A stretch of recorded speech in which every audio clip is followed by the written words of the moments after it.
What is going on, guys? In today's video I will show you the top 10 best builds in Path of Exile 2. So in this guide I will give you a quick overview of each setup, then I will explain what gems and upgrades should you focus on. Then as well we'll see what is the best gear and how to get it for both the leveling and mid game. And then finally we will go over the passive skill tree, stats, your skill rotations, and even what charm should you use, so we would be able to get the highest damage possible and much more. And if you're looking for any of these builds on the website, then click my link in this video's description or the pinned comment. This setup pretty much just runs insanely fast and shows out freeze bottles at your enemies that explode through hundreds of targets. We are going to be doing about 5 million DPS with a fully maximized gear, and we are also going to be able to perma-freeze mobs and pinnacle bosses, which will give us a very easy playstyle, as we won't have to worry about the enemies too much. Also, for our defense, we are stacking as much energy shield as possible, which will give us anywhere from 8 to 15,000 shields.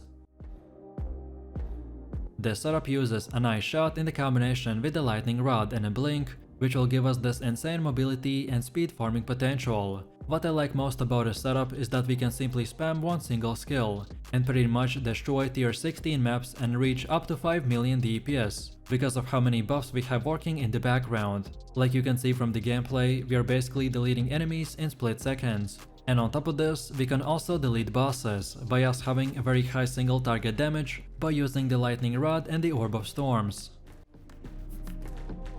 This setup is super fun and has insane amount of lightning damage. Also, as you can see, it is one of the most visually impressive builds in the game, as the sorceress paralyzes and destroys monsters with a barrage of lightning. The archmage with the lightning condiant and the spark skill together will make up the bulk of our insane DPS. And at some point in the later game, some lowered gear players might run into a mana problem.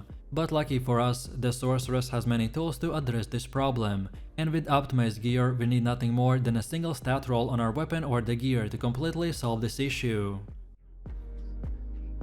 This setup's main focus is to lock down your enemies with quick freezes that last a long time.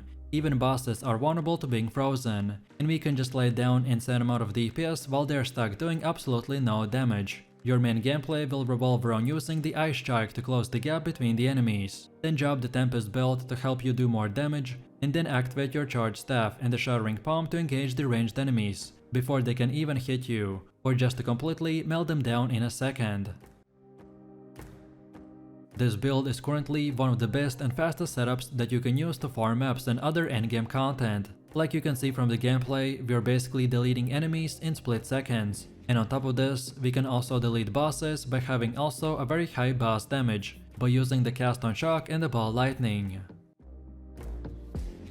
This setup summons a raging spirit by casting the flame wall for offense, and then also for defense we get to command a minion army. So unlike most other setups where we are just only commanding or casting spells, well, in this one we get to do both, and thus increase our DPS even higher. By using specific gear and building our skill tree around the nodes like the Power of the Dead, Fear the Dead, Silent Guard, and many more, it will enable us to upgrade our minions and projectile area and damage. This build focuses on the Flicker Strike, which generates massive amounts of frenzy charges from combat frenzy by freezing and electrocuting enemies, which when we can further convert the power charges with our resonance keystone, every time we have the power charges we spend them on the Flicker Strike to basically fly through the multiple screens of enemies like you can see from the gameplay.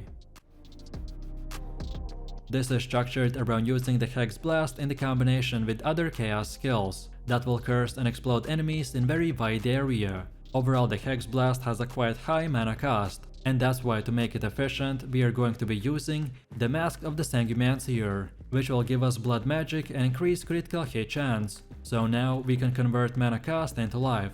On top of this, when possible, we can also utilize the Asterisk gloves, so then this combination would completely remove the mana from the equation and give us the ability to infinitely spam the Hexblast and do massive amounts of damage without worrying about anything. The main gameplay idea behind our setup is just to one-shot most enemies, and as they will die they will continuously replenish our life and energy shield.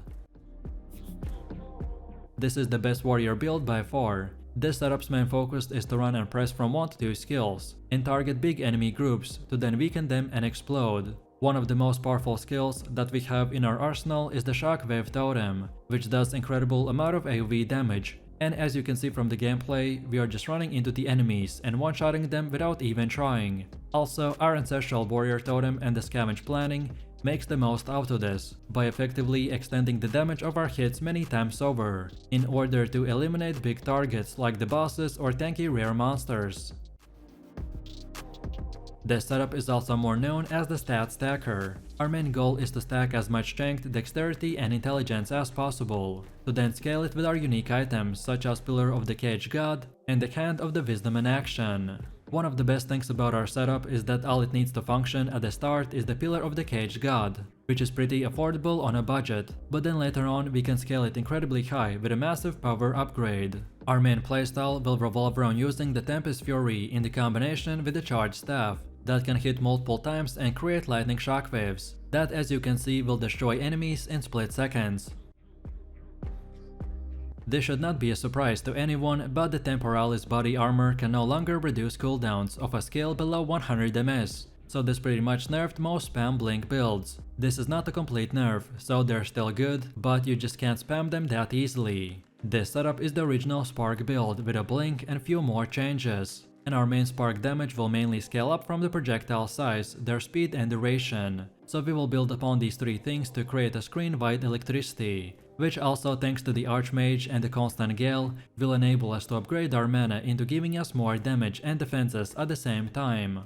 On top of this, all the other sorceress builds usually have mana issues. However, as you can see from the gameplay, we are barely losing any of it, because of our specific items and passives like the Force of Will, Mana on Kill, and etc. This build utilizes the Skeletal Frost Mages by buffing them insanely high, so then we can do a huge amount of damage in return.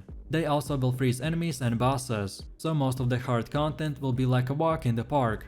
This build's greatest strength is its primary defense, so we will have a massive amount of energy shield, and by using the Grim Feast we will double it, so in the endgame we will be able to reach up to 30,000 energy shields. On top of this setup's playstyle will allow you to clear quite aggressively, while still being able to pull back and let your minions protect you from the enemies whenever needed.